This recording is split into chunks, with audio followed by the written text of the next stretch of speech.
Bank ಅಧಿಕಾರಿಗಳು ಎಲ್ಲೂ ಹೋಗೋಂಗಿಲ್ಲ, ಅವ್ರು ಯಾವುದೋ ಆರ್ಡರ್ ಇದ್ರೂ ಸೀಸ್ ಮಾಡೋಂಗಿಲ್ಲ ಅಂತ RBI ಸರ್ಕ್ಯುಲರ್ ಇರ್ಬೋದು, ನಮಗಂತೂ ಗೊತ್ತಿಲ್ಲ. ಒಟ್ಟಲ್ಲಿ ನಾವೇನು ತಿಳ್ಕೊಂಡಿದ್ದೀವಿ, second Saturday fourth Saturday bank ರಜಾ ಅಂತ.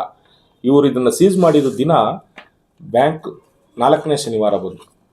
ಈ ಪ್ರಾಪರ್ಟಿ ಸೀಸ್ ಮಾಡಿರೋದು 4ನೇ ಶನಿವಾರ. ಆಮೇಲೆ ಅವ್ರಿಗೆ ಆದೇಶ ಕಾಪಿ ಏನಿದೆ, ಏನು ಯಾವ ಕೋರ್ಟು ಸರ್ ಅದಾಗಿದ್ದು, ಡಿಸ್ಟ್ರಿಕ್ಟ್ ಕೋರ್ಟಲ್ಲಿ ಅವರಿಗೆ ಆದೇಶ ಆಗಿದೆ. ಏನು ಅಂತ, ಪ್ರಾಪರ್ಟಿ ಸೀಸ್ ಮಾಡಿ ಅಂತ ಆದೇಶ ಕೊಟ್ಟಿದ್ದಾರೆ. ಈ ಆದೇಶದಲ್ಲಿ ಅವರು ಪ್ರಾಪರ್ಟಿ ಬ್ರೋಕನ್ ಮಾಡಿ ಅಂತ ಎಲ್ಲೂ ಕೊಟ್ಟಿಲ್ಲ, ಎಲ್ಲ ಬೀಗ ಹೊಡೀರಿ ಅಂತ ಎಲ್ಲೂ ಬರ್ದಿಲ್ಲ ಅದರಲ್ಲಿ. ಮಹಾಲಕ್ಷ್ಮಿ ಆಗ್ರೋ ಫುಡ್ಸು, ನನ್ನ ಹೆಸರು ಸತೀಶ್ ಅಂತ, ರಾಯಚೂರು. ಬ್ಯಾಂಕ್ನಲ್ಲಿ ಲೋನ್ ತಗೊಂಡಿದ್ದೀವಿ, ಇದೆಲ್ಲ ಆಗಿದೆ. ಅದ್ರ ಬಗ್ಗೆ ನಮ್ಮ ಚಂದ್ರಶೇಖರ್ ಡೀಟೇಲ್ಸ್ ಹೇಳ್ತಾರೆ. ಹೆಸರು ಚಂದ್ರಶೇಖರ್ ಅಂತ. ಯಾಕೆಂದರೆ ಅವರಿಗೆ ಸ್ವಲ್ಪ ಲ್ಯಾಂಗ್ವೇಜ್ ಪ್ರಾಬ್ಲಮ್ ಇರೋದ್ರಿಂದ ಇವರ ಪ್ರಾಪರ್ಟಿ ಸ್ಟೋರಿ ನನಗೆ ತಿಳಿದಿರೋ ಮಟ್ಟಿಗೆ ನಾನು ನಿಮಗೆ ಹೇಳೋಕ್ಕೆ ಇಷ್ಟಪಡ್ತೀನಿ. ಅವ್ರಿಗೆ ಯಾಕೆಂದರೆ ಸ್ವಲ್ಪ ಲ್ಯಾಂಗ್ವೇಜು ಕನ್ನಡ ಕರೆಕ್ಟಾಗಿ ಬರೋದಿಲ್ಲ, ನಾನು ಮಾತಾಡ್ತಾ ಇದ್ದೀನಿ. ಸರ್, ಇವರು ಲೋನ್ ತಗೊಂಡ್ಮೇಲೆ ಇವ್ರೇನು ಮಾಡ್ತಾರೆ, ಒಂದು 2-3 ವರ್ಷ ಇವರಿಗೆ ಅದ್ರ ಬಗ್ಗೆ ಗೊತ್ತಿಲ್ಲ. ಹೇಳಬೇಕು ಅಂದರೆ ರಿಯಾಲಿಟಿ ಕೇಸ್ ಏನಾಗಿದೆ, ಇದೇನು ಮಾಡ್ಬೋದು. ಯಾಕೆಂದರೆ 99% ಬ್ಯಾಂಕು ಸಂಸ್ಥೆ ಬಗ್ಗೆ ನಾನು ಯಾವುದು ಮಾತಾಡೋದಿಲ್ಲ. Bank is a very good. ಅದು ಯಾವುದೇ ಆಗಿರಲಿ, ನ್ಯಾಷನಲೈಸ್ ಬ್ಯಾಂಕ್ ಆಗಿರಲಿ, ಯಾವುದೇ ಇರಲಿ, ಅದರಲ್ಲಿ ಕೆಲಸ ಮಾಡ್ತಾರಲ್ಲ ಅಧಿಕಾರಿಗಳು, ಅವರಿಂದ ಆಗುವಂಥ ಮೋಸಕ್ಕೆ ಕೆಲವೊಂದು ಅಮಾಯಕರುಗಳು ಬಲಿಯಾಗ್ತಾರೆ ಅಧಿಕಾರಿಗಳಿಂದ. ನಾನು ಇಂಥ ಹೆಸರು ಹೇಳೋಕ್ಕೆ ಇಷ್ಟಪಡಲ್ಲ. ಅದೇನಾಗಿದೆ, ಇವ್ರಿಗೂ ಅದೇ ರೀತಿ ಒಂದು ಅನ್ವಯ ಆಗ್ಬಿಟ್ಟಿದೆ. ಇವ್ರು ಏನು ಮಾಡಿದ್ದಾರೆ, ಲೋನ್ ತಗೊಂಡಿದ್ದಾರೆ. ಸರ್ವೇ ಸಾಮಾನ್ಯ ನೋಟ್ ಬ್ಯಾನ್ ಆಯಿತು. ಅದರಲ್ಲಿ ಸರ್ವೇ ಸಾಮಾನ್ಯ ಎಲ್ಲರಿಗೂ ಏಟು ಬಿದ್ದಿದೆ. ಅದಾದಮೇಲೆ ಕೊರೋನಾ ಬಂತು. ಎಲ್ಲದರಲ್ಲೂ ಒಂದರಿಂದ ಇವ್ರು ಏನು ಮಾಡ್ತಾಯಿದ್ರು ಅಂದರೆ, ರೈತರಿಂದ ಭತ್ತನ ಖರೀದಿ ಮಾಡಿ ಗೌರ್ಮೆಂಟ್ಗಳಿಗೆ ಸಪ್ಲೈ ಮಾಡುವಂಥ ಕೆಲಸನ ಮಾಡ್ತಾಯಿದ್ರು. ಅವಾಗ ಕೆಲವೊಂದು ಪೇಮೆಂಟ್ಗಳು ಇವ್ರಿಗೂ ಸ್ಟಾಪ್ ಆಗೋಗಿ ಇವರು ತುಂಬ ತೊಂದರೆಗಳನ್ನ ಅನುಭವಿಸ್ತಾ ಇದ್ರು. ಇವ್ರು ಲೋನ್ ತಗೊಂಡು NPA ಆಗಿ ಅವ್ರು ನೋಟಿಸ್ ಕೊಟ್ಟ ನಂತರ ಇವ್ರು ಏನು ಮಾಡಿದ್ದಾರೆ, ಬ್ಯಾಂಕಲ್ಲಿ ಹೋಗಿ ರಿಕ್ವೆಸ್ಟ್ ಕೇಳಿದ್ದಾರೆ, ಸ್ವಾಮಿ ನನಗೆ 1-2 ತಿಂಗಳು ಟೈಮ್ ಕೊಡಿ, ನಾನು ಕಟ್ತೀನಿ ಅಂತ.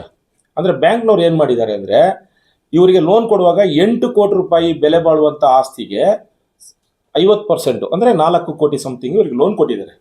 ಇವರು ಈ 4 ಕೋಟಿ ಲೋನ್ಗೆ ಆಂಧ್ರದ ಗದ್ವಾಲ ಜಿಲ್ಲೆಯಲ್ಲಿ ಇರತಕ್ಕಂಥ 3 ಪ್ರಾಪರ್ಟಿ, ರಾಯಚೂರಲ್ಲಿ ಇರ್ತಕ್ಕಂಥ ಇದು ರೈಸ್ ಮಿಲ್ಲು, ಅದು ಒಟ್ಟು 4 ಪ್ರಾಪರ್ಟಿನ ಮಾರ್ಟ್ಗೇಜ್ ಮಾಡಿರ್ತಾರೆ. ಯಾರಿಗೆ? ಬ್ಯಾಂಕ್, ಯೂನಿಯನ್ ಬ್ಯಾಂಕಿಗೆ. ಅವ್ರು ಏನು ಮಾಡ್ತಾರೆ, ಒಂದು ಪ್ರಾಪರ್ಟಿನ ಸೇಲ್ ಮಾಡಿಬಿಡ್ತಾರೆ ಇಮಿಡಿಯೇಟ್ಲಿ ನೋಟಿಸ್ ಕೊಟ್ಟು. ಇವ್ರು ಏನು ಮಾಡ್ತಾರೆ, ಸತ್ತಿರೋರ ಮೇಲೆಲ್ಲ ನೋಟಿಸ್ ಕೊಟ್ಟು ಪ್ರಾಪರ್ಟಿನ ಸೇಲ್ ಮಾಡ್ತಾರೆ. ಇವರು ಅದನ್ನು DITಯಲ್ಲಿ ಚಾಲೆಂಜ್ ಮಾಡ್ತಾರೆ.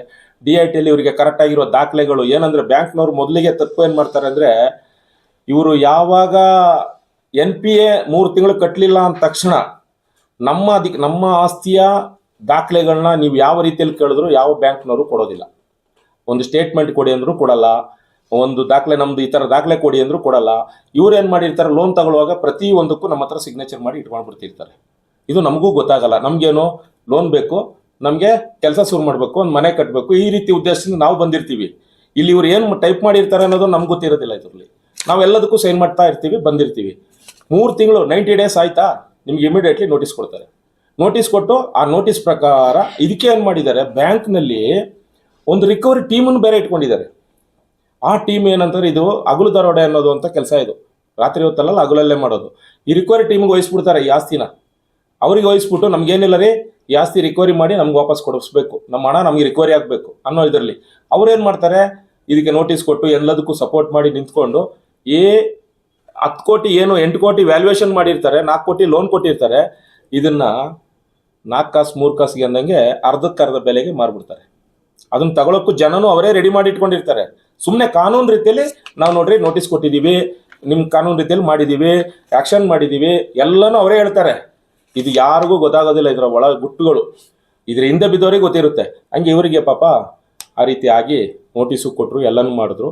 ಇವರು ನಮಗೆ ಅನಿರೀಕ್ಷಿತವಾಗಿ 2022ರಲ್ಲಿ 23ರಲ್ಲಿ ಪರಿಚಯ ಆದರು.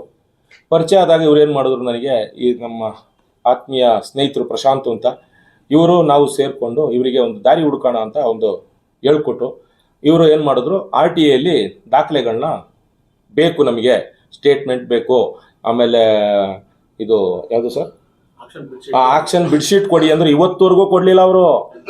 8 ವರ್ಷ 8 ವರ್ಷ ಆದರೂ ಯಾರು ಆ್ಯಕ್ಷನಲ್ಲಿ ಪಾಲ್ಗೊಂಡಿದ್ದಾರೆ, ಎಷ್ಟು ಜನ ಪಾಲ್ಗೊಂಡಿದ್ದಾರೆ, ಅದರ ಡೀಟೇಲ್ಸ್ ಕೊಡಿ ಅಂದರೆ ಬ್ಯಾಂಕ್ನವ್ರು ಇದುವರೆಗೂ ಕೊಡಲಿಲ್ಲ. ಯಾವಾಗ 3 ತಿಂಗಳ ಹಿಂದೆ ಪೊಲೀಸ್ನವ್ರಿಗೆ ಕಂಪ್ಲೇಂಟ್ ಕೊಟ್ಟು, ಆ ಕಂಪ್ಲೇಂಟಿಂದ ನಂತರ PCR ಮಾಡಿ ಕೋರ್ಟ್ ಆದೇಶದ ಮುಖಾಂತರ ಇವ್ರ ಮೇಲೆ ತನಿಖೆ ಮಾಡಿ ಅಂತ ಯಾವಾಗ ಪೊಲೀಸ್ ಸ್ಟೇಷನ್ಗೆ ಮೆಟ್ಲೆ ಇರುತ್ತೋ ಅವಾಗ ನೋಡಿ ಇವಾಗ ಬ್ಯಾಂಕ್ನವರು ಆ ಆಕ್ಷನ್ ಬಿಡ್ ಶೀಟ್ನ ಕೊಡ್ತಾ ಇದ್ದಾರೆ ಬ್ಯಾಂಕಿಗೆ. ಯಾರಿಗೆ? ಪೊಲೀಸ್ನವ್ರಿಗೆ ಕೊಡ್ತಾ ಇದ್ದಾರೆ. ಇದು ನೋಡಿ ಆಕ್ಷನ್ ಬಿಡ್ ಶೀಟ್. ಆ ಆಕ್ಷನ್ ಬಿಡ್ ಶೀಟ್ ಅಲ್ಲಿ ಕತೆ ಏನು ಹೇಳುತ್ತೆ ಅಂತಾರೆ, ಸರ್ವೇ ಸಾಮಾನ್ಯ ಕಂಪನಿ ಯಾವುದು ಸಪ್ತಗಿರಿ ಆಗ್ರೋ ಅಲ್ವಾ, ಪಾರ್ಟ್ನರ್ಶಿಪ್ ಡೀಡ್ ಅಲ್ಲಿ ಗಂಡ ಹೆಂಡತಿ ಮಗ ಸೊಸೆ ಸೇರ್ಕೊಂಡು ಒಂದು ಕಂಪ್ನಿ ಸೃಷ್ಟಿ ಮಾಡ್ತಾರೆ. ಅಲ್ಲಿ ಪರ್ಚೇಸಿಂಗ್ ಮಾಡೋದು ಆಕ್ಷನ್ ಅಲ್ಲಿ ಪರ್ಚೇಸ್ ಮಾಡ್ತಕ್ಕಂಥ ವ್ಯಕ್ತಿ ಯಾರು? ಇಂಡಿವಿಜುವಲ್. ಯಾರು? ತಿರುಪತಯ್ಯ ಅಂತಕ್ಕಂಥ ವ್ಯಕ್ತಿ. ಆ ವ್ಯಕ್ತಿ ಪರ್ಚೇಸ್ ಮಾಡ್ತಾರೆ. ಇವರು ಅದನ್ನ ಸೇಲ್ ನೋಟಿಸ್ ಯಾರಿಗೆ ಕೊಡ್ತಾರೆ ಅಂದ್ರೆ, ಸೇಲ್ ಸರ್ಟಿಫಿಕೇಟ್ ಅಲ್ಲ, ಸೇಲ್ ಸರ್ಟಿಫಿಕೇಟ್ ಬಂದು ಕಂಪನಿ ಕೊಡ್ತಾರೆ. ಅವಾಗ ಇವ್ರಿಗೆ ಕಂಪನಿ ಕ್ರಿಯೇಟ್ ಆಗಿರೋದಿಲ್ಲ, ಯಾವುದೇ ಕಾರಣಕ್ಕೂ ಆಗಿರೋದಿಲ್ಲ. ಬರೀ ಓನ್ಲಿ ಯಾರಲ್ಲಿ ಮಾಡಿದ್ರು ತಿರುಪತಯ್ಯ ಅನ್ನುವಂಥ ವ್ಯಕ್ತಿ ಪರ್ಚೇಸ್ ಮಾಡಿದ್ದಾನೆ. ದಾಖಲೆಲ್ಲ ಅವರೇ ಹೇಳ್ತಾರೆ, ನಾವು ಹೇಳೋದಿಲ್ಲ. ಅವರೇ ಇವಾಗ PCR ಆದಾಗ ಕೋರ್ಟಿಗೆ ಅವರೇ ಸಬ್ಮಿಷನ್ ಮಾಡುವಂಥ ಕೆಲಸ ಅವರೇ ಮಾಡ್ತಾರೆ, ನಾವು ಹೇಳ್ತಾ ಇಲ್ಲ ಇದನ್ನ. ಇವ್ರು ಏನು ಮಾಡ್ತಾರೆ, ಆಕ್ಷನ್ ಸೇಲ್ ಸರ್ಟಿಫಿಕೇಟನ್ನು ಕಂಪನಿ ಮೇಲೆ ಕೊಡ್ತಾರೆ. ಯಾವುದು? ಸಪ್ತಗಿರಿ ಆಗ್ರೋ ಫುಡ್ಸು ಅಂತ. ಸಪ್ತಗಿರಿ ಆಗ್ರೋ ಫುಡ್ಸು ಸೇಲ್ ಮಾಡಿದಾಗ ಪರ್ಚೇಸ್ ಮಾಡಿದಾಗ ಇರೋದಿಲ್ಲ. ಬೆಳಿಗ್ಗೆ ಪರ್ಚೇಸ್ ಮಾಡಿ ಅವ್ರ ಹೆಸರಿಗೆ ಏನು ಮಾಡ್ತಾರೆ ಅಂದರೆ, ಇವರು 1 ತಿಂಗಳ ನಂತರ ಈ ಸೇಲ್ ಸರ್ಟಿಫಿಕೇಟ್ ಇಶ್ಯೂ ಮಾಡಿದಾಗ ಕಂಪನಿ ಹೆಸರಲ್ಲಿ ಕೊಡ್ತಾರೆ, ಆಗ್ರೋ ಫುಡ್ಸು ಅಂತ. ಇವರು ಕೇವಲ ಏನು ಆಕ್ಷನ್ ಬಿಡ್ ಮಾಡಿದಾಗ 10% ಬಿಡ್ ಅಮೌಂಟು ಕಟ್ಟಿರ್ತಾರೋ ಅಷ್ಟೇ ಅವ್ರದ್ದು ಬಂಡವಾಳ. ತಿರ್ಗಿ ಅದೇ ಕಂಪ್ನಿಗೆ ಏನು ಮಾಡ್ತಾರೆ ಅಂದರೆ, ಇವತ್ತು ಸರ್ವೇ ಸಾಮಾನ್ಯ ಒಬ್ಬ ವ್ಯಕ್ತಿ ಬ್ಯಾಂಕಿಗೆ ಹೋದರೆ ನನಗೆ ಒಂದು 2 ಲಕ್ಷ ಲೋನ್ ಕೊಡ್ರಿ ಅಂತ ಕೇಳಿದ್ರೆ ಬ್ಯಾಂಕ್ ಏನು ಕೇಳುತ್ತೆ? ನಿಂದು ಸ್ಯಾಲ್ರಿ ಸರ್ಟಿಫಿಕೇಟ್ ತಗೋಬಾ, ನಿಂದು 6 ತಿಂಗಳು ಸ್ಟೇಟ್ಮೆಂಟ್ ಕೊಡು, IT ಕೊಡು, ಪ್ರತಿಯೊಂದು ಕೇಳುತ್ತೆ. ಆದರೆ ಇವರಿಗೆ ಲೋನ್ ಯಾವ ರೀತಿ ಕೊಟ್ಟಿದ್ದಾರೆ ಅಂದರೆ, ಕಂಪನಿ ಸರಿಯಾಗಿ 1 ತಿಂಗಳೊಳಗೆ ಸೇಮ್ ಅದೇ ಕಂಪ್ನಿ ಮೇಲೆ ಲೋನ್ ಮಾಡಿಕೊಟ್ಟಿದ್ದಾರೆ. ಅದೇ ಕಂಪ್ನಿ ಮೇಲೆ ಲೋನು, ಅದೇ ಕಂಪ್ನಿ ಮೇಲೆ ಲೋನ್ ಮಾಡಿಕೊಟ್ಟು ಆವಾಗ ಬಂಡವಾಳ ಹಾಕಿರೋನ್ಗೆ ಎಷ್ಟು? ಕೇವಲ 25% ಬಂಡವಾಳ ಅಷ್ಟೇ. ಮಿಕ್ಕಿದೆಲ್ಲ ಕಂಪ್ನಿ ಬ್ಯಾಂಕೇ ಕೊಡುತ್ತೆ ಲೋನು. ಇವೆಲ್ಲ ಈ ಥರ ಮಾಡಿ ಅನ್ಯಾಯ ಆಗಿದೆ ಸ್ವಾಮಿ, ನಮಗೆ ನ್ಯಾಯ ಕೊಡಿಸಿ ಅಂತ ನಾವು PCR ಹಾಕಿದ್ದೀವಿ. ಆ PCR ನಂತರ ಅದರ ಮೇಲೆ FIR ಆಗಿದೆ. FIR ಆಗಿ ಇವ್ರೇನು ಮಾಡಿದ್ದಾರೆ, ಅದನ್ನು ಬೇಲ್ಗೋಸ್ಕರ ಓಡಾಡಿದ್ರು ಬ್ಯಾಂಕ್ನವರು ಮತ್ತು ಈ ಪರ್ಚೇಸರು ಎಲ್ಲರೂ ಸೇರಿಕೊಂಡು. ಇವಾಗ ಹೈಕೋರ್ಟಲ್ಲಿ ಪೆಂಡಿಂಗ್ ನಿಂತಿದೆ ಅದು ಬೇಲು. ಅವರು ಸ್ಟೇ ಆಡಿದ್ದಾರೆ 4 ಜನ, ಬ್ಯಾಂಕ್ನವರು ಹಾಕ್ಕೊಂಡಿದ್ದಾರೆ. ಇವಾಗ ಏನಾಗಿದೆ ಅಂತಂದರೆ, ಯಾವ ಸ್ಟೇಜಲ್ಲಿದೆ ಸರ್? ತನಿಖೆ ಇನ್ವೆಸ್ಟಿಗೇಷನಲ್ಲಿದೆ. ಆಮೇಲೆ ಮೇಯ್ನ್ ಏನಪ್ಪ ಅಂದರೆ, ಈ ಆ್ಯಕ್ಷನ್ ಬಿಡ್ ಶೀಟನ್ನು ಈ ತನಿಖೆಯಲ್ಲಿ ಕೊಟ್ಟಿದ್ದಾರೆ. ಇಬ್ಬರು ಆ್ಯಕ್ಷನ್ ಮಾಡಿದ್ದಾರೆ, ಬಿಟ್ ಮಾಡಿದ್ದಾರೆ ಅಂತ. ಅಲ್ಲಿ ಎಲ್ಲೂ ಅವರು ಇನ್ನೊಂದು ಏನು ಮಾಡಿದ್ದಾರೆ ಅಂದರೆ, ಮಿಷನರಿಗಳು, ಪ್ಲಾಂಟರಿ ಮಿಷನರಿಗಳನ್ನ ಯಾವುದನ್ನು ಅವರು ಅದಕ್ಕೆ ನೋಟಿಸು ಕೊಟ್ಟಿಲ್ಲ, ಏನೂ ಮಾಡಿಲ್ಲ. ಅದನ್ನು ಒಳಗಡೆ ಇದ್ದ ಮಿಷನರಿಗಳು ಹೆಚ್ಚು ಕಮ್ಮಿ 1.5-2 ಕೋಟಿ ರೂಪಾಯಿ ಮಿಷನರಿನೂ ಮಾರಿದ್ದಾರೆ. ಜಾಗ ಎಷ್ಟು? 4 ಕೋಟಿ ಬರ್ಬೋದು. ಆಮೇಲೆ ಆ ಜಾಗ ಎಷ್ಟು ವ್ಯಾಲ್ಯೂಯೇಷನ್? ಅದರಲ್ಲಿ 2.5 ಎಕರೆ ಜಾಗದಲ್ಲಿ 1.5 ಎಕರೆ ಫುಲ್ ಬಿಲ್ಡಿಂಗ್ ಕನ್ಸ್ಟ್ರಕ್ಷನ್ ಇದೆ. ಅದನ್ನೆಲ್ಲ ಸೇರಿ 3 ಕೋಟಿ ಎಷ್ಟಕ್ಕೆ ಮಾರಿದ್ದು? 28 ಲಕ್ಷ. 3 ಕೋಟಿ 28 ಲಕ್ಷಕ್ಕೆ ಮಾರಿದ್ದಾರೆ. ಲೋನ್ ಕೊಟ್ಟಿದ್ದು 4.25 ಕೋಟಿ, ವ್ಯಾಲ್ಯೂಯೇಷನ್ 8 ಕೋಟಿ, 3 ಕೋಟಿ 28 ಲಕ್ಷಕ್ಕೆ ಮಾರಿದ್ದಾರೆ. ಅದನ್ನ ಮಾರಿ ನಂತರ ಏನು ಮಾಡಿದ್ದಾರೆ, ತಿರ್ಗಾ 1 ಕೋಟಿ ಚಿಲ್ಲರೆ ಬರಬೇಕು ಅಂತ DITಯಲ್ಲಿ OA ಹಾಕೊಂಡಿದ್ದಾರೆ. OA ಹಾಕೊಂಡ್ಮೇಲೆ ಇವಾಗ ಯಾವಾಗ PCR ಮಾಡಿ ಕಂಪ್ಲೇಂಟ್ ಮಾಡಿದ್ರು ನೋಡಿ ಸ್ವಾಮಿ, ಇವರಿಗೆ 27ನೇ ತಾರೀಕು ತಿರ್ಗಾ ಒಂದು ಹೊಸ ಸೇಲ್ ನೋಟಿಸ್ ಕೊಡ್ತಾರೆ. ಹೊಸ ಸೇಲ್ ನೋಟಿಸು ಏನು ಅಂತ, ಈ ಸೇಲ್ ನೋಟಿಸಲ್ಲಿ ಏನು ಹೇಳ್ತಾರೆ, 27ನೇ ತಾರೀಕು ಇವರ ಮನೆಯಲ್ಲಿ ಇವ್ರ ಮಿಸಸ್ ರಿಸೀವ್ ಮಾಡ್ತಾರೆ. ಮಾಡಿದ್ಮೇಲೆ ಇದೇ ತಿಂಗಳು 30ನೇ ತಾರೀಕು ಸೇಲ್ ಮಾಡ್ತೀವಿ ಅಂತ ಕೊಟ್ಟಿದ್ದಾರೆ ಒಂದು ಕಡೆ. ಇಲ್ಲಿ ಇನ್ನೊಂದು ಕಡೆ ಏನು ಮಾಡಿದ್ದಾರೆ, ಬರುವ ತಿಂಗಳು 9ನೇ ತಾರೀಕು ಸೇಲ್ ಮಾಡ್ತೀವಿ ಅಂತ ಕೊಡ್ತಾರೆ. ಇದು ಎಷ್ಟು ಜನ ಗೊತ್ತಿರುತ್ತೆ? ಇದಕ್ಕೊಂದು ಸಮಯ ಇದೆ. ಸೇಲ್ ನೋಟಿಸ್ ಕೊಟ್ಟು ಇದಕ್ಕೆ 30 ದಿನ, 45 ದಿನ, 15 ದಿನ ಅಂತ ಸಮಯ ಇರುತ್ತೆ. ಅದು ಮಾಡಿಲ್ಲ ಇವರು. ಇವ್ರೇನು ಮಾಡಿದ್ದಾರೆ, OA ಪೆಂಡಿಂಗ್ ಇದೆ DITಯಲ್ಲಿ, ಹೈಕೋರ್ಟಲ್ಲಿ ಸ್ಟೇ ಇದೆ ಸೇಮ್ ಪ್ರಾಪರ್ಟಿ ಮೇಲೇ ಇದೇ ಲೋನು. ಆದ್ರೆ ಏನು ಮಾಡಿದ್ದಾರೆ, ತಿರ್ಗಾ ಇದು ಯಾವಾಗ FIR ಆಯಿತು ಇವ್ರ ಮೇಲೆ ತನಿಖೆ ಶುರುವಾಗಿದೆ. ತನಿಖೆ ಶುರುವಾದಾಗ ಹೊಸ ನೋಟಿಸ್ ಮೊನ್ನೆ ಕೊಟ್ಬಿಟ್ಟು ಇನ್ನು ಮಿಕ್ಕಿದ್ದು 3 ಪ್ರಾಪರ್ಟಿಯಲ್ಲಿ 2 ಪ್ರಾಪರ್ಟಿ ಸೇಲ್ ಮಾಡ್ತೀವಿ ಅಂತ ನೋಟಿಸ್ ಕೊಟ್ಟಿದ್ದಾರೆ. ಇಷ್ಟೆಲ್ಲ ನಡೆದಿದೆ. ಇದ್ರ ಬಗ್ಗೆ ಬ್ಯಾಂಕಿನ ಬಗ್ಗೆ ನಾವು ಮೊದಲು ಕಾರ್ಪೊರೇಷನ್ ಬ್ಯಾಂಕ್ ಇತ್ತು, ಬ್ಯಾಂಕ್ ಮರ್ಜ್ ಆದಾಗದು ಯೂನಿಯನ್ ಬ್ಯಾಂಕ್ ಆಯಿತು.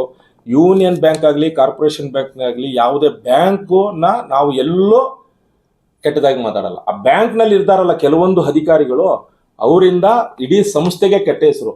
ಇದನ್ನ ಮೇಲಾಧಿಕಾರಿಗಳು ಎಚ್ಚೆತ್ಕೊಂಡು ದಯವಿಟ್ಟು ಅನ್ಯಾಯ ಆಗಿ ಅವರಿಗೆ ನ್ಯಾಯ ಕೊಡಿಸ್ಬೇಕು. ಅವರು ಇವಾಗಲೂ ದುಡ್ಡು ಕಟ್ಟಕ್ಕೆ ರೆಡಿ ಇದ್ದಾರೆ. ಸಾರ್ವಜನಿಕ ಹಣ, ಅದು ಪಬ್ಲಿಕ್ ಮನಿ. ಆ ಪಬ್ಲಿಕ್ ಮನಿ ಮೋಸ ಮಾಡ್ತೀವಿ ಅಂತ ಅವರೆಲ್ಲೂ ಹೇಳಿಲ್ಲ. ಅವ್ರು ಕಟ್ಟಕ್ಕೆ ರೆಡಿ ಇದ್ದಾರೆ. ಎಲ್ಲರಿಗೂ ತೊಂದರೆ ಆಗಿದೆ, ಇಲ್ಲ ಅಂತ ಹೇಳಿಲ್ಲ.